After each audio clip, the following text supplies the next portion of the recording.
नमस्कार साथियों, आपके अपने YouTube चैनल सरकारी योजना मंच पर एक और वीडियो पर आप सभी साथियों का तहे दिल से हार्दिक स्वागत करता हूं। दोस्तों, इस वीडियो में बात करने वाले राज्य कर्मचारियों के संबंध में महत्वपूर्ण जानकारी। साथियों, राजस्थान सरकार के लाखों ऐसे कर्मचारी जो ट्रांसफर बैन ओपन होने का इंतजार कर रहे हैं। तो साथियों, राजस्थान में कर्मचारियों के ट्रांसफर के संबंध में महत्वपूर्ण जानकारी आपको इस वीडियो में दी जाएगी। साथ ही ट्रांसफर के लिए आपको एप्लीकेशन कहाँ और कैसे देनी होगी, क्या ट्रांसफर के लिए साथियों सादा एप्लीकेशन से काम चल जाएगा या कोई दूसरा कोई जुगाड़ लगाना होगा। कल से साथियों आप सभी ने एक न्यूज़ देखी होगी, ट्रांसफर को लेकर बहुत बड़ी अपडेट थी। 8 अप्रैल से आपके ट्रांसफर खुलेंगे, इसमें कितनी सच्चाई है या साथियों ये चीज़ अफवाह है, क्या वास्तव में साथियों 8 अप्रैल से ट्रांसफर बैन खुलने वाले हैं। तो संपूर्ण जानकारी आपको इसी वीडियो में मिलेगी, इसलिए वीडियो को पूरा अंत तक देखें। और जो साथी पहली बार हमारे यूट्यूब चैनल को देख रहे हैं, साथियों यूट्यूब चैनल को सब्सक्राइब करके बेल आइकन प्रेस कर ले, जिससे साथियों इसी प्रकार की महत्वपूर्ण अपडेट के साथ ही राजस्थान सरकार की समस्त सरकारी योजनाओं की जानकारी आपको तुरंत प्रभाव से मिल सके। तो साथियों, राजस्थान सरकार के लाखों कर्मचारी ट्रांसफर बैन के ओपन होने का बेसब्री से इंतजार कर रहे हैं। और कल इसको लेकर साथियों एक रिपोर्ट के द्वारा यानी एक न्यूज चैनल के माध्यम से साथियों आप सभी को एक अपडेट मिली होगी कि राजस्थान सरकार के सभी कर्मचारियों के 8 अप्रैल से हो सकेंगे तबादले और 8 अप्रैल से 20 दिन के लिए खुलेंगे तबादले। तो साथियों इसको लेकर किस प्रकार की क्या अपडेट है, क्या वास्तव में साथियों ट्रांसफर बैन खुलेंगे या अफवाह है। तो साथियों इस प्रकार की अभी भी कोई भी राजस्थान सरकार के द्वारा ना तो साथियों मुख्यमंत्री महोदय के द्वारा या साथियों किसी भी प्रशासनिक आदेश के द्वारा इस प्रकार की कोई भी अपडेट अभी तक साथियों ऑफिशियल नहीं आई है। लेकिन साथियों चाहे आईएएस अधिकारी हो, आईपीएस अधिकारी हो या शासन सचिवालय के अधिकारी, उन सभी के ट्रांसफर अभी हाल ही में आपने देखा हुआ काफी संख्या में साथियों आईएएस, आईपीएस और शासन सचिवालय के अधिकारियों के ट्रांसफर हुए हैं। और साथियों इसको लेकर 31 मार्च 2026 को राजस्थान सरकार ने बड़ा प्रशासनिक फेरबदल करते हुए 65 आईएएस के तबादले किए गए और 64 आईपीएस अधिकारियों के तबादले हुए हैं। संदेश नायक को जयपुर का नया कलेक्टर बनाया गया है, टीना डाबी को टॉप कलेक्टर नियुक्त किया गया है। साथ ही सरकार ने तबादलों पर रोक हटाते हुए 8 अप्रैल से इन्हें प्रभावित करने के संकेत दिए। यानी साथियों अभी तक किसी प्रकार का आदेश नहीं है, लेकिन संभावना पूरी है 8 अप्रैल से आपके तबादलों के लिए प्रतिबंध हट सकता है और 15 से 20 दिन के लिए तबादलों पर प्रतिबंध हटाया जा सकता है। इसी पीरियड में साथियों आपके तबादलों के लिए आवेदन लिए जाएंगे और तबादला सूचियां जारी की जाएगी। लेकिन साथियों पहले खबर चल रही थी कि 15 अप्रैल तक पंचायत राज चुनाव कराए जाएंगे और उससे पहले तबादला सूचियां जारी होगी। उसके पश्चात मई माह में पंचायत राज चुनाव करवाने के संबंध में जानकारियां मिल रही थी, लेकिन साथियों अब स्पष्ट हो गया है पंचायत राज चुनाव साथियों अभी नहीं होंगे। जब कल ही आपने दोस्तों एक खबर देखी होगी, पंचायत राज चुनाव अक्टूबर नवंबर तक करवाया जाना संभव है। तो साथियों अभी पंचायत राज चुनाव नहीं होंगे, लेकिन साथियों तबादला सूचियां जरूर जारी होगी। केवल साथियों जनगणना कार्य में लगे कार्मिकों के ट्रांसफर पर प्रतिबंध लगाया जा सकता है या साथियों उनके ट्रांसफर होने पर उनको रिलीव नहीं किया जाएगा।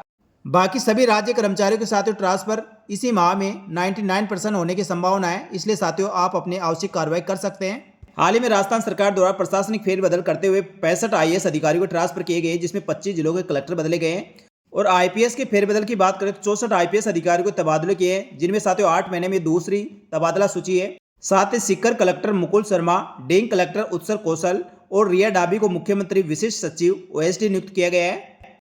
और साथियों राज्य कर्मचारियों के आपसी तबादले यानी म्यूचुअल ट्रांसफर के लिए पदस्थापन स्थान पर 2 वर्ष से अधिक कार्यकाल पूरा करना अनिवार्य है। और तबादला नीति की बात करें तो साथियों राजस्थान सरकार की नवीनतम तबादला नीति के अनुसार ट्रांसफर किए जाएंगे। इसके दिशा निर्देशों के अनुसार तबादले होंगे और विशेष परिस्थिति जिसमें कार्मिकों आपसी तबादलों को 2 वर्ष की सेवा के बाद प्राथमिकता दी जा सकती है। लेकिन साथियों काफी तबादला सूचियों में देखा गया है प्रोबेशन में जो कार्मिक होते हैं या साथियों आपस में म्यूचुअल ट्रांसफर कराने वाले हैं, उन कार्मिकों के साथियों 2 साल से भी कम में उनके ट्रांसफर होते हैं। लेकिन साथियों अलग अलग डिपार्टमेंट पर निर्भर करता है, क्योंकि साथियों कुछ डिपार्टमेंटों द्वारा कुछ जिलों को प्रतिबंध यानी डार्क जोन में काउंट किया जाता है और उन जिलों में पदस्थापित कार्मिकों के पदस्थापन के 2 वर्ष से पूर्व साथियों उनके ट्रांसफर नहीं किए जाते हैं। यानी साथियों कम से कम 2 से 3 साल उनको वहां पर नौकरी करने के पश्चात ट्रांसफर के लिए कंसिडर किया जाता है। लेकिन साथियों सभी डिपार्टमेंटों के लिए नहीं है, ऐसे कुछ ही डिपार्टमेंट आपको देखने को मिलेंगे। लेकिन साथियों जैसे तबादला सूची आती है उसमें आप देखेंगे जो प्रोबेशन में कार्मिक है या म्यूचुअल ट्रांसफर करा रहे हैं सभी के ट्रांसफर की लिस्ट आपको देखने को मिलेगी। तो साथियों हाल ही में डीओपी यानी डिपार्टमेंट ऑफ पर्सनल के द्वारा आईएएस, आईपीएस और शासन सचिवालय के प्रशासनिक अधिकारियों के साथियों ट्रांसफर किए गए थे, जिसकी लिस्ट आप सभी ने देखी होगी। अभी हाल ही में साथियों 65 आईएएस अधिकारियों के ट्रांसफर हुए हैं। राजस्थान कार्मिक विभाग द्वारा साथियों 31/3/2026 को भारतीय प्रशासनिक सेवा के अधिकारियों का स्थानांतरण प्रतिस्थापन किए गए थे, जिसमें 25 जिलों के जिला कलेक्टरों को बदला गया है। और इस प्रकार टोटल 65 प्रशासनिक सेवा के अधिकारी यानी साथियों आईएएस अधिकारियों के ट्रांसफर हुए हैं। इस प्रकार साथियों डिपार्टमेंट ऑफ पर्सनल के द्वारा आईपीएस अधिकारियों के ट्रांसफर सूचियां भी जारी की गई है, जो साथियों 30/3/2026 को जारी हुई थी। इसमें विभिन्न जिलों के जिला पुलिस अधीक्षकों को चेंज किया गया है। साथ ही दोस्तों अन्य आईपीएस अधिकारियों को तबादला सूचियां जारी की गई थी, जिसमें 64 आईएएस अधिकारियों को ट्रांसफर हुए हैं। और साथियों 8 महीने में दूसरी सूची है। इसी प्रकार साथियों कार्मिक विभाग द्वारा शासन सचिवालय सेवा के अधिकारियों का स्थानांतरण और प्रतिस्थापन आदेश भी 30/3/2026 को जारी किए गए हैं। यानी रेगुलर साथियों किसी न किसी विभाग के बड़े अधिकारियों के ट्रांसफर हो रहे हैं और कार्मिक विभाग द्वारा स्थानांतरण किए जा रहे हैं।